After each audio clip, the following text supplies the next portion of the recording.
আরে, তুমি একা একা এখানে কি করছো গো? রেগে আছো মনে হচ্ছে।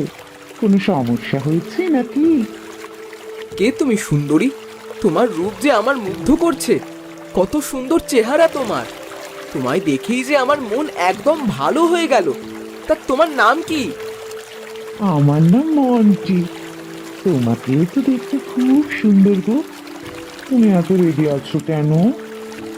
আমার মায়ের বয়স হয়েছে, এখন আমি মাছ ধরি, মাকে দিয়ে আসি, আরো কত কাজ আমি একাই করি। এইসব আর ভালো লাগছে না। এসব ছেড়ে দাও। এসব করার কোনো দরকার নেই। তুমি কি আমার জীবন সঙ্গী হবে? আমি যাব তোমার সাথে। এই জীবন আমার আর ভালো লাগছে না। তোমার সাথে গেলে আমার জীবন আরো রঙিন হয়ে উঠবে। তাহলে চলো আমার বাড়ি, আমার সাথে। এবার থেকে আমরা দুজন ওখানেই থাকবো। শুনছো? তোমরা কেউ বাড়িতে আছো?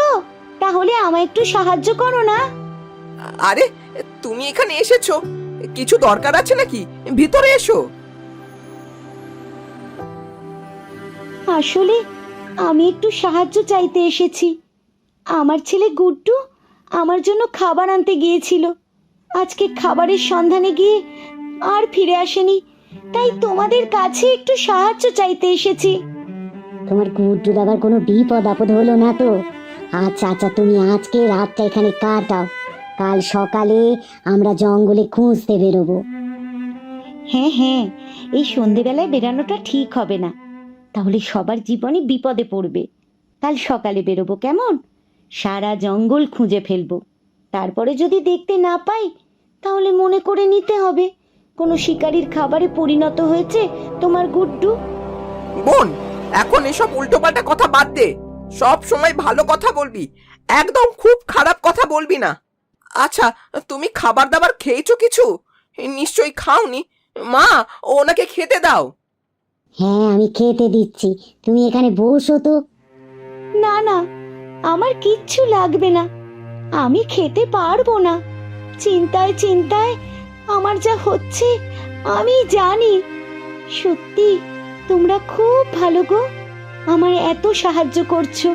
আসলে বিপদের দিনে কাউকে পাশে পাওয়া যায় না। তোমরা পাশে দাঁড়িয়ে আছো, এটাই আমার কাছে অনেক।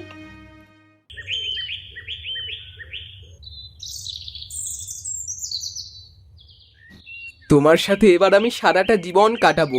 তুমি আমায় ছেড়ে যাবে না তো? না না, কখনো না। আমিও তো সারাটা জীবন তোমার সাথে কাটাবো। গাছের নিচে বসে কথা বলছিল গুড্ডু এবং মন্টি। হঠাৎই তাদের সামনে আসে শিকারী শেয়াল। দুদিন ধরে কিছু খাইনি, আজকে একেবারে জোড়া শিকার পেয়েছি। আজকে ভোজনটা ভালোই হবে। পালা রে পালা, না হলে এই শিয়ালের পেটে যেতে হবে। ছোট ছোট সবাই ছোট, পালিয়ে যা সব। এটা তোর জীবন সঙ্গী? বিপদের সময় ছেড়ে চলে গেল। কিরকম জীবন সঙ্গী বেঁচেছিস রে? তোকে দেখেও আমার মায়া লাগছে, আর মায়া বাড়িয়ে লাভ নেই, তোকে খেয়ে ফেলি। সত্যি আমার নিজের প্রতি ঘৃণা চলে এসেছে। আমি আমার মাকে ছেড়ে দিয়ে এর সাথে এলাম। নিশ্চয়ই মা খুব কষ্ট পাচ্ছে। শিয়াল ভাই, তুমি তুমি একবার আমাকে মায়ের কাছে যেতে দাও। হ্যাঁ, সবাইকে ছেড়ে দিলে আমি খাবো কি? আমি তোকে বাগে ফেলছি, আর ছাড়ছি না। তোকে আমি আমার পেটে ভরবো। তুই যাই বলিস, আমি আর শুনছি না। আয় রে আয়, শুধু শুধু আমাকে আর দৌড় করাস না। দৌড়ালে তুই হারবি, তার থেকে আমার কাছে চলে আয়। ঠিক এমন সময় পিছন থেকে একটা লাঠির বাড়ি পড়ে শেয়ালের পিঠে। শেয়াল কিছু বুঝতে পারে না। শেয়াল ঘুরে দাঁড়াতেই দেখে হাঁস মুরগি সব একসাথে মিলেমিশে গেছে। তুই আমাকে লাঠির বাড়ি মারবি? আজকে তো তোরা সকলে মরবি। এক এককে ধরে মারবো। আয় না দেখি কে কাকে মারে, আমিও দেখছি। আমার সন্তানকে খেতে যাচ্ছিলিস তাই তো? বন্ধুরা সকলে মিলে মারো। আমাকে ছেড়ে দাও, আমাকে ছেড়ে দাও, বড্ড বেশি লাগছে, ব্যথা লাগছে, আমাকে ছেড়ে দাও, আমাকে ছেড়ে দাও, ক্ষমা করে দাও, ক্ষমা করে দাও। আমার ডিমগুলো খাবার সময় মনে ছিল না? আমার একটা ছানাকে ধরে নিয়ে গিয়েছিলি, সেটা মনে নেই? আবার এই ছানাটার পিছনে পড়েছিস। আজকে আর তোর নিস্তার নেই।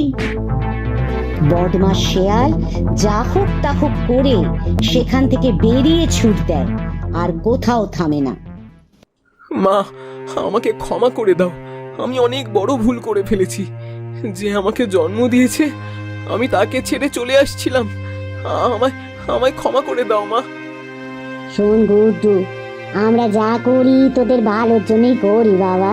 তোরা বড় হয়েছিস, তোদের রাগ অভিমান হতেই পারে, তবে মায়েরা কখনো খারাপ চায় না রে।